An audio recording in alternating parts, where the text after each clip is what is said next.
assunto mais debatido dentro do governo de Minas em 2023 foi a renegociação da dívida de 160 bilhões de reais com o governo federal. Impasse se a forma de quitar a dívida seria o regime de recuperação fiscal adotado em outros estados, como Rio de Janeiro, Goiás e Rio Grande do Sul, ou uma proposta alternativa apresentada pelo presidente do Senado, Rodrigo Pacheco. Afinal de contas, o pagamento desse débito deveria mesmo ter sido o foco do governador Romeu Zema no ano que passou?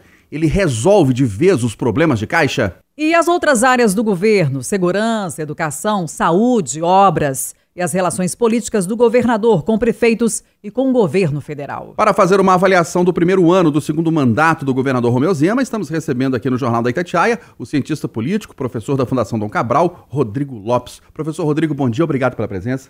Eu que agradeço o convite, muito obrigado e bom dia aos ouvintes. Bom dia, bem-vindo ao Jornal da Itatiaia, professor.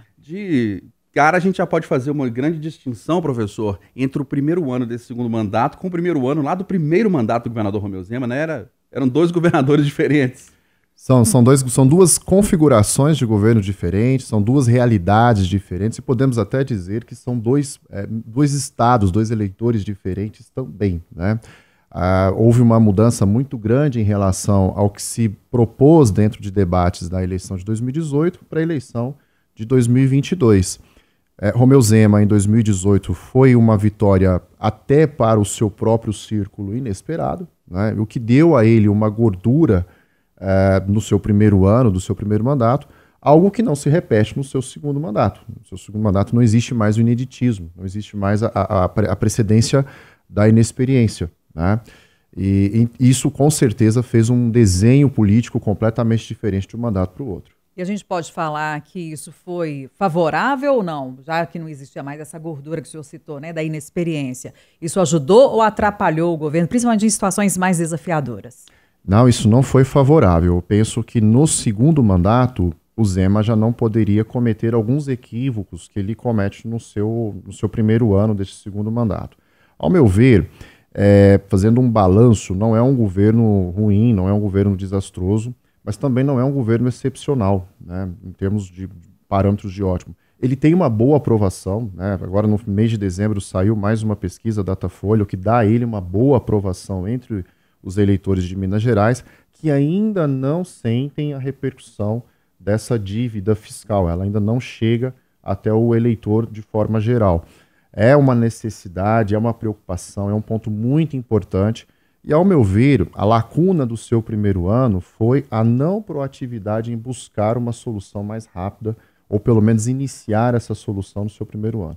Foi trabalhado algumas possibilidades, algumas frentes, mas nada de muito concreto. Agora, no final do ano, o tempo urge, né? É necessário tomar-se algumas decisões e novos atores na política de Minas Gerais começam a ganhar destaque, né, como foi citado o Rodrigo Pacheco, que surge já como nome para 2026. Pois é, aí como é que avaliação que o senhor faz hoje dessa articulação que teve? O Zema estava viajando, aí teve um encontro entre o presidente da Assembleia, o presidente do Senado, Rodrigo Pacheco, essa configuração que se montou e o resultado, como que isso ficou para o governador na avaliação do senhor politicamente? Certamente esse é o resultado, Kátia, porque na configuração deste primeiro ano, né, quem é o protagonista da negociação é o governador. Ele deveria ter se colocado nesse protagonismo de aparecer como a solução, como parte importante dessa solução.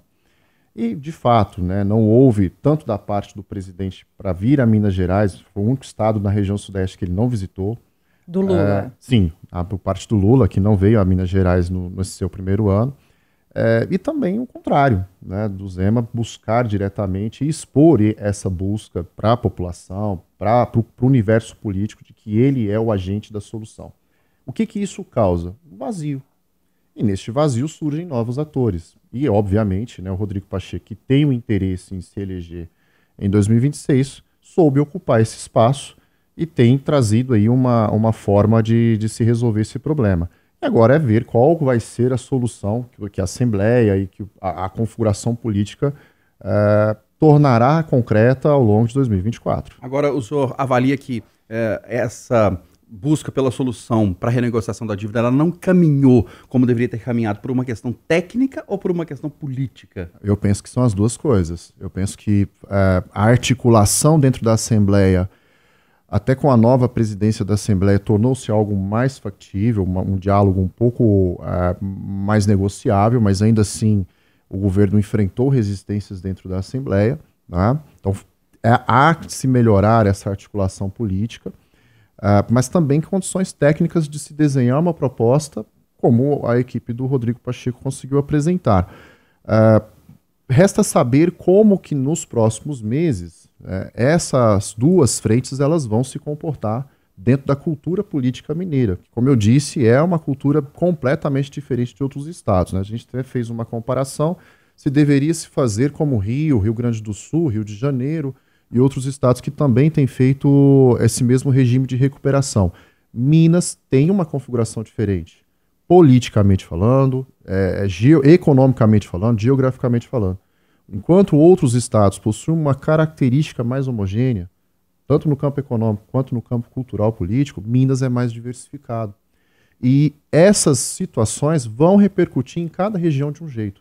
Quando a gente fala em federalizar a CEMIG ou privatizar a CEMIG, aqui na região central isso vai soar de uma forma, em outras regiões vai soar de outra forma. Como isso vai ser trabalhado politicamente? Como isso será explicado para a população de uma forma geral? Porque isso certamente vai ser um peso importante na eleição de 2026. Professor, agora falando de temas que afetam diretamente, mais rapidamente, a população mineira, né? Saúde, educação, segurança, obras. Que avaliação que o senhor pode fazer, assim, geral, de áreas tão abrangentes, né, e importantes? Minas, talvez, até pela configuração ideológica, né, a posição ideológica que o Zema assume no seu primeiro mandato, de estar alinhado ao governo federal, ele fez um bom trabalho de enfrentamento à pandemia, né? Apesar das críticas que se faz à forma como o governo federal fez, o governo estadual, mesmo alinhado ideologicamente, não seguiu na mesma linha e fez um bom trabalho no enfrentamento à pandemia em Minas Gerais, tanto que lhe deu aí a condição de se reeleger ainda no primeiro turno. Mas Minas Gerais carece de recursos financeiros para fazer todo esse projeto de infraestrutura, que é a base de tudo isso que nós estamos falando. Quando a gente vai falar de educação, de saúde, de segurança pública, que são pontos sensíveis para a população. A população não entende, talvez, a complexidade que é um regime de recuperação fiscal que o Estado precisa passar nos próximos anos. É algo complexo de se entender e explicar para a população como um todo.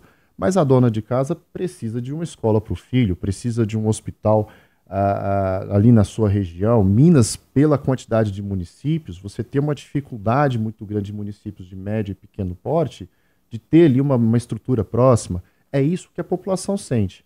E para que isso aconteça, precisa ter recurso. Para ter recurso, precisa ter um trabalho mais eficiente de como lidar com essa dívida. Sem tratar a dívida, sem resolver a questão fiscal, financeira, não temos condições de implementar uma política mais estruturada de investimento em educação, saúde e outros pontos importantes para a população. Nós fizemos no Jornal da Itatiaia de hoje uma avaliação do governo Zema em 2023 e as perspectivas para 2024. Recebemos o cientista político, professor da Fundação Dom Cabral, Rodrigo Lopes. Professor, obrigado pela sua presença, pela contribuição. Um ótimo dia e um ótimo 2024. Para todos nós, agradeço e desejo um 2024 para os ouvintes. Obrigada, professor. Feliz ano novo. Até a próxima.